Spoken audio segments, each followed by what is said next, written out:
बहुत बड़ा ये हादसा हुआ है, किस तरीके से प्राकृतिक आपदा जो है वहां पर लोगों को डरा रही है। अजय भट्ट जी, धराली नामक स्थान पर बादल फटने की बात आई है और इसकी कोई प्रिडिक्शन पहले से होती भी नहीं है।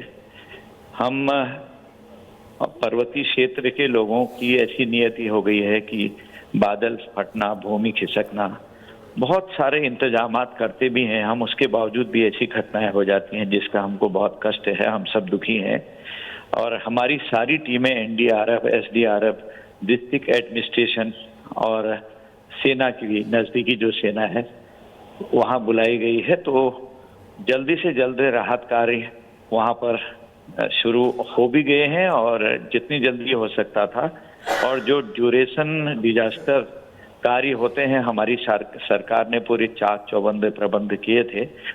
और बस एक ही हम प्रार्थना कर रहे हैं प्रभु से, कोई बड़ी दुखद घटना ना हो, इससे हम चिंतित हैं और यही प्रभु से प्रार्थना है कि सब ठीक ठाक रहे।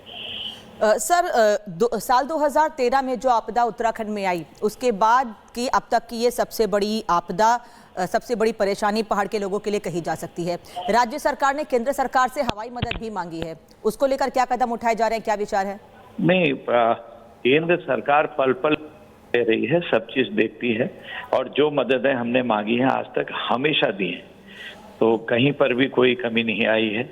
चाहे जंगल की आग लगी हो तब भी हेलीकॉप्टर मिले हमको और पूरी सहायताएं मिली, या पहाड़ खिसके हों, बादल फटे हों, तो तत्काल प्रभाव से केंद्र ने हमको पूरी सहायताएं दी है और स्वयं मॉनिटरिंग भी यहाँ से होती है। परंतु प्रकृति की मार के सामने हम लाचार हो जाते हैं सभी लोग। Pre disaster, duration disaster, after disaster जो प्रबंध होते हैं वो तो बिल्कुल चाक चौबंद रहते हैं। इनके होने के बावजूद भी कब बादल फटेगा, कब सड़क खिसक जाएगी, कब पहाड़ दरक जाएंगे, ये इसका कोई पूर्वानुभास नहीं लगा सकते हैं हम लोग। यही कष्ट की बात है हमारे लिए। प्रभु सब ठीक करें, यही प्रार्थना फिलहाल हम कर रहे हैं।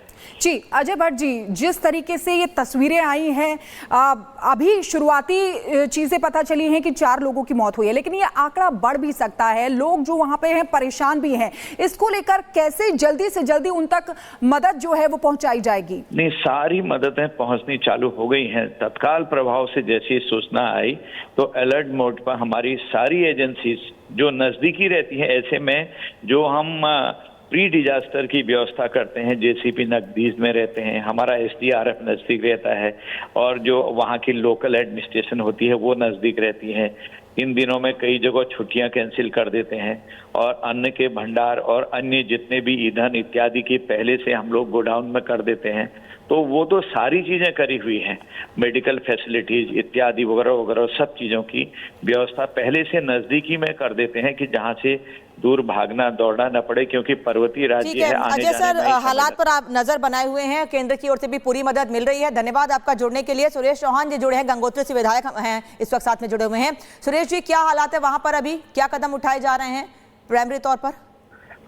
देखिए, वहां पे बहुत ऐसी डेंजर जो धराली खीर गार्ड है और रात का मंजर होता तो मुझे लग रहा कि बहुत ज्यादा कैजुअलिटी वहां पे होती, लेकिन धराली खीर घाट के ऊपर लगभग 200-250 मीटर पे बादल फटा और पूरी पहाड़, चट्टान, पेड़, सारा मलबा इस तरह से आया। तो सामने मुखवा गांव पड़ता है, उन्होंने जब बहुत ज्यादा आवाज आई तो उन्होंने हल्ला किया, सीटियां बजाई, तो लोग घरों से भागे। अब उस भागने में कितने लोग अपनी जान बचा पाए, जिस तरह से केदारनाथ का मंजर था उसी तरह से लोग कोई पहाड़ों पे, कोई कहीं भागने लगा।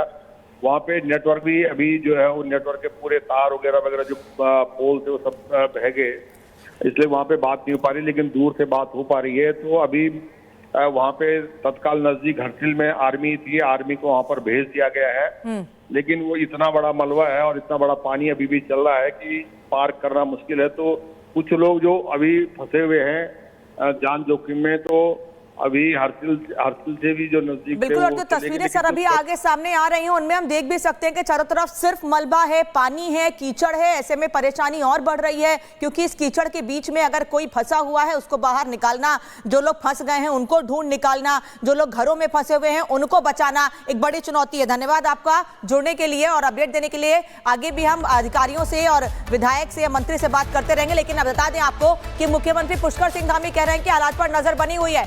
एनडीआरएफ, एसडीआरएफ की टीम मौके पर पहुंच रही है। मुख्यमंत्री से कुछ देर पहले हमने बातचीत की है, क्या कहा है बातचीत में, सुनिए।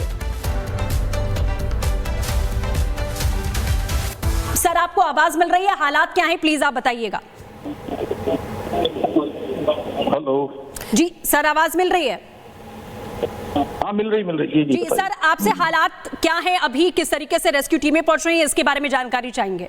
रेस्क्यू टीमें पहुंच रही हैं और अभी सभी हमारा सबका यही प्रयास है कि सबसे पहले जो घटना हुई है उसमें जो लोग उसकी चपेट में आए हैं सबको सुरक्षित निकाला जाए, बचाया जाए।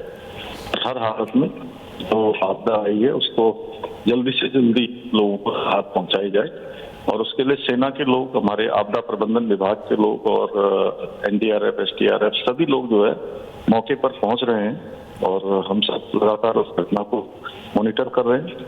हमारी कोशिश है सबकी सुरक्षा है, सबको बचाना हमारी प्राथमिकता है।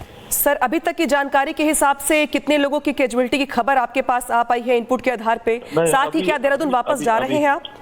अभी प्रारंभिक चीजें हैं, और अभी चूंकि देखिए अभी वहाँ पर लोग पहुँच रहे हैं, और अभी उस समय के बाद जो है ये जानकारी आ पाएगी कि कितना नुकसान हुआ है। सर देहरादून जा रहे हैं आप वापस? हाँ बिल्कुल जी। तो देखिए पुष्कर सिंह धामी जो कह रहे थे कि वो देहरादून जा रहे हैं, और इसी से पता चल रहा है कि कितनी बड़ी कैजुअलिटी वहां पर हुई है, क्योंकि ये जो तस्वीरें हैं देखिए किस तरीके से हर तरफ जहां तक नजर आप डालेंगे सिर्फ मलबा ही मलबा यहां पर नजर आएगा, और बादल फटने की वजह से जो रिहायशी जगह है वहां पर ये मलबा पूरा बहकर आ गया है, और निश्चित तौर पर एक बड़ी चुनौती यहां पर रेस्क्यू को लेकर भी आने वाली है सामने। राज्य सरकार ने केंद्र से मदद मांगी है, केंद्र सरकार से मदद मांगी है, और रेस्क्यू के लिए चिनूक और एमआई हेलीकॉप्टर की भी मांग की गई है। अभी फिलहाल जो कैजुअलिटीज है वो कम बताई गई है, लेकिन ये बढ़ भी सकती है। ये देखिए, ये आपको बता रहे हैं जैसे ही वहां पर मलबा आता है तो चीख पुकार वहां पर मचने लगती है। तो देखिए उत्तरकाशी की ये तस्वीरें हैं, और ये इस समय मुझे लगता है कि बहुत बड़ी प्राकृतिक आपदा अनामिका है। साल 2013 में बड़ी प्राकृतिक आपदा आई। बता दें आपको कि ये पूरा गांव, ये तस्वीर इस वक्त आप देख रहे हैं उत्तराखंड के उत्तरकाशी के उस गांव की जहां पर बादल फटा है, पूरा गांव मलबे में तब्दील हो गया है।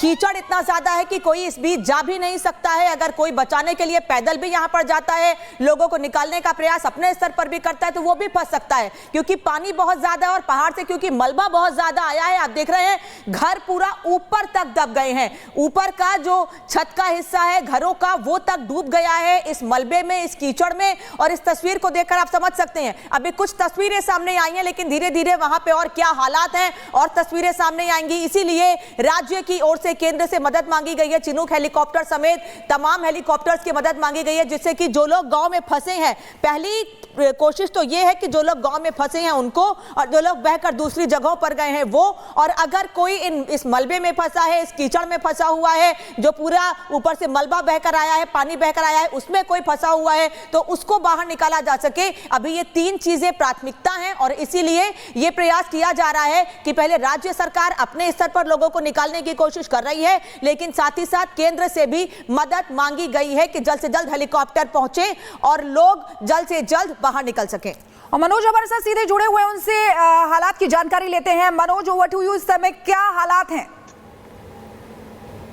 बिल्कुल, देखिए जिस तरीके से बादल फटने की जो तस्वीरें आई थी उससे पहले मैं जिक्र कर रहा था कि जब बादल पहाड़ों में फटते हैं तो कहीं ना कहीं उसका असर मैदानी क्षेत्र में देखने के लिए मिल सकता है। तो आप बिल्कुल ठीक मेरे पीछे देख सकते हैं कि ये वो नील धारा है जहाँ पे जब बरसात तब इसमें पानी छोड़ा जाता है, लेकिन यहाँ का जो रूप है, जो यहाँ पे पानी का भाव है वो आप देख सकते हैं। यहाँ पे कहीं ना कहीं जो गंगा का जो लेवल है वो खतरे से ऊपर बह गया। लेकिन सबसे अहम और सबसे बड़ी बात यही है कि जिस तरीके से उत्तरकाशी के थराली में जो बादल फटे हैं उसको लेकर कहीं ना कहीं जो तस्वीरें सामने आई वो कहीं ना कहीं डरा देने वाली, जिस तरीके की 2013 में जो आपदा आई थी कहीं ना कहीं उसी तरीके से की ये भी आपदा मानी जा रही है, क्योंकि अभी तक इस बात का अनुमान नहीं लगाया जा सके कि यहाँ पे जो ये बादल फटे, जो सैलाब आया, जो मलबा पहाड़ों से आया, उसमें कितने लोग हो, कितने तमाम जो दुकानें थी, जो जितने होटल थे, क्योंकि बताया ये भी जा रहा है कि वहां पे थराली का ये पूरा इलाका था जहाँ पे बादल फटे, वहां पे रेस्टोरेंट, गेस्ट हाउस, होटल, तमाम वो चीजें थी जो जब यात्री उत्तरकाशी से जब यात्रा शुरू करता था, गंगोत्री यमुनोत्री धाम जाता था, तो वहां पे तमाम जो यात्री होते थे वो स्टे किया करते थे, रुका करते थे, कहीं ना कहीं आराम वहां पे किया करते थे। यानी कि इस बात का अनुमान लगाया जा सकता है कि वहां पे बड़े गेस्ट हाउस और यात्री भी वहां पे हुआ करते थे, लेकिन ऐसे में कहीं ना कहीं अभी यात्री भी वहां पे नहीं थे, लेकिन स्थानीय लोग थे जो बाजार में रहा करते थे, जितनी की दुकानें थी, मलबा आने से और सैलाब आने से जो पानी का जो पूरा बहाव था वो वहां पे देखा जा सकता है, उससे तमाम जो दुकानें थी वो वहां पे बह गई और तमाम जो टीमें थी अब होकर ये कुछ शुरू नया नहीं कर वो क्लोजली कोऑर्डिनेट कर रहा है और सारी की सारी एजेंसी जिसमें आपको बताया, चाहे आर्मी है, चाहे आईटीबीपी है, एनडीआरएफ है, सभी की सभी टीम्स मौके पर पहुंच रही हैं और एक कोऑर्डिनेटेड तरीके से एक रेस्क्यू वर्क किया जा रहा है। तो अधिकारी कह रहे हैं कि नजर लगातार बनाए हुए हैं, लेकिन दो तस्वीरें इस वक्त आप देख रहे हैं कि बादल फटने से तबाही कैसे मची और हादसे के बाद चारों तरफ सिर्फ मलबा दिख रहा है। ये पूरा गांव है जहां पानी ऊपर से बादल फटने के बाद पानी और मलबा नीचे तक आया है और मलबा इतना ज्यादा है कि घर छत तक डूब चुके हैं पूरी तरीके से। और जैसे कि मनोज अभी बता रहे थे कि ये रास्ता है, ये वो जगह है जहां पर टूरिस्ट भी आते हैं, यात्री भी आते हैं, कई होटल्स भी हैं जहां पर लोग केवल व्यू के लिए रुकते हैं उन होटल्स में। तो ऐसे में अभी ये भी पता नहीं चल पाया है कि इसमें सिर्फ स्थानीय लोग बहे हैं, स्थानीय लोगों को नुकसान हुआ है या फिर जो टूरिस्ट यहां पर आए थे उनको वो भी कहीं फंसे हुए हैं या वो भी कहीं बहकर दूसरी जगह पर गए हैं, अभी इसका पता नहीं है। जैसे मिली है हमारी जो सबसे नज़दीक की एसडीआरएफ की टीम थी वो मौके पे पहुंच गई है। इसके अलावा बाकी की 2 यूनिट्स हैं वो वहाँ पहुंचने वाली है। एससीओसी के सुपरविजन में एक कोऑर्डिनेटेड तरीके से रेस्क्यू का वर्क किया जा रहा है। जो आसपास की एनडीआरएफ है, आर्मी है, उनकी टीम्स जो है वो भी रवाना हो रही हैं और मौके पे पहुंच रही हैं। इसके अलावा जो हमारी एसडीआरएफ की बटालियन हेडक्वार्टर में जो स्पेशलाइज्ड इक्विपमेंट्स को जो इस डिजास्टर में काम आ सकते हैं उनको भी हम लोग एक जियो के सुपरविजन में रवाना कर रहे हैं। और इसमें जहाँ पर भी लग रहा है कि जो भी एजेंसी जो है इसमें हेल्प कर सकती हैं, एससीओसी जो है उसको क्लोजली कोऑर्डिनेट कर रहा है और सारी की सारी एजेंसी जिसमें आपको बताया, चाहे आर्मी है, चाहे आईटीबीपी है, एनडीआरएफ है, सभी की सभी टीम्स मौके पर पहुंच रही हैं और एक कोऑर्डिनेटेड तरीके से एक रेस्क्यू वर्क किया जा रहा है। तो देखिए किस तरीके से अब आर्मी को भी यहां पर उतारा जा रहा है रेस्क्यू ऑपरेशन में। सारी सर्विस एजेंसीज जो है वो भी वहां पर पहुंच रही हैं, लेकिन ये तस्वीरें आप देखिए किस तरीके से मलबा बहता हुआ यहां पर आ रहा है, यानी कि पूरा का पूरा गांव